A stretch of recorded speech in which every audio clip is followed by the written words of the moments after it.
शहर पूरा गांव सितारों की चादर ओढ़े सो रहा था। आम के बगीचों में एक हल्की हवा चल रही थी जो एक भूली हुई कहानी की फुसफुसाहट अपने साथ ले जा रही थी। चार दोस्त मोहित, रामू, सिया और रीना एक चटकती हुई आग के चारों ओर दुबके हुए थे। उनके चेहरे उसकी नारंगी चमक से रोशन थे। वे बचपन से ही दोस्त थे। उनका जीवन एक प्राचीन टेपेस्ट्री के धागों की तरह आपस में जुड़ा हुआ था। मोहित, व्यावहारिक व्यक्ति, एक छड़ी से अंगारों को हिला रहा था। रामू, सपने वाला, चांदनी आसमान को देख रहा था, ख्यालों में खोया हुआ था। सिया, कलाकार, अपने नोटपैड में स्केच कर रही थी। उसका हाथ एक ऐसी शोभा के साथ चल रहा था जिसने उसके साथियों को मोहित कर लिया। रीना, कहानीकार, आगे झुकी, उसकी आवाज मुश्किल से फुसफुसा रही थी। क्या तुमने भूत ट्रेन की कहानी सुनी है? दूसरों ने अचंभित नजरों से एक दूसरे को देखा। यह सर्वविदित था कि रीना को काल्पनिकता का शौक था। आज रात नहीं रीना, किसी और दिन सुनाना। पर रीना हट्टी थी।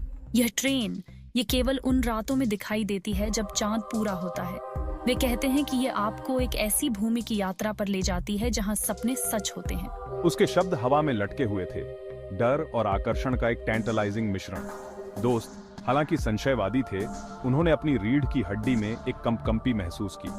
रात अभी जवान थी और अज्ञात का आकर्षण, चाहे कितना भी असंभव क्यों ना हो, एक शक्तिशाली खिंचाव था।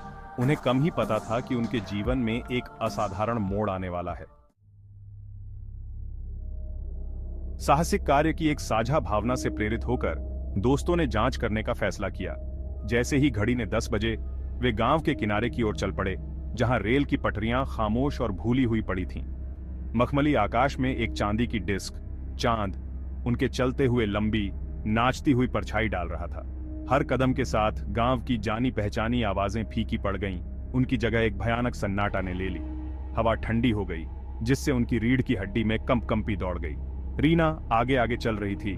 उसने एक जीर्ण शीर्ण साइन पोस्ट की ओर इशारा किया, जिसका पेंट भूतिया चांदनी के नीचे उतर रहा था। उस पर लिखा था, शहरपुरा स्टेशन, 1 किलोमीटर। उन पर एक अपशकुन की भावना छा गई, फिर भी वे एक अदृश्य शक्ति द्वारा खींचे चले गए। जैसे ही वे स्टेशन के पास पहुंचे, दोस्तों को एक अजीबोगरीब दृश्य दिखाई दिया। प्लेटफॉर्म सुनसान था, एक अलौकिक धुंध में डूबा हुआ था जो चांदनी में घूमता और नाचता हुआ प्रतीत होता था। स्टेशन की इमारत एक कंकाल प्रहरी की तरह खड़ी थी। उसकी खिड़कियां अंधेरी और खाली थीं। केवल आवाज थी तो झींगुरों की चहचहाहट और कुत्ते के भौंकने की दूर की आवाज। समूह पर बेचैनी की भावना छा गई। शायद हमें वापस लौट जाना चाहिए। पर रामू की आंखों में एक अजीब सी चमक थी। उसने उनसे आगे बढ़ने का आग्रह किया।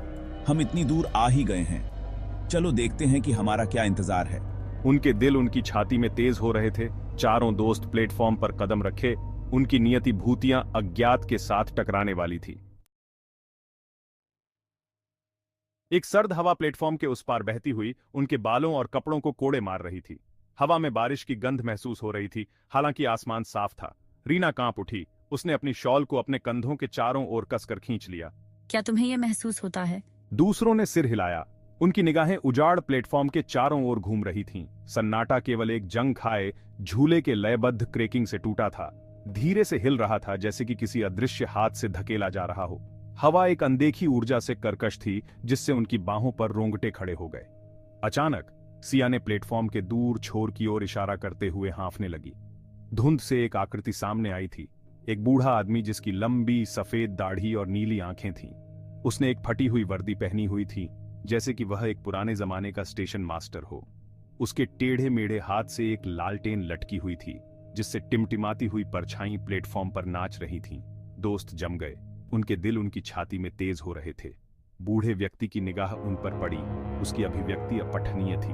क्या आप ट्रेन का इंतजार कर रहे हैं? उनका डर जिज्ञासा से घुल गया, क्योंकि वे सावधानी से उसके पास पहुंचे। उनकी निगाहें लालटेन पर टिकी हुई थीं, जो एक अलौकिक प्रकाश से स्पंदित हो रही थी। Thank you for watching this video. If you enjoyed it, please hit the like button, subscribe and share.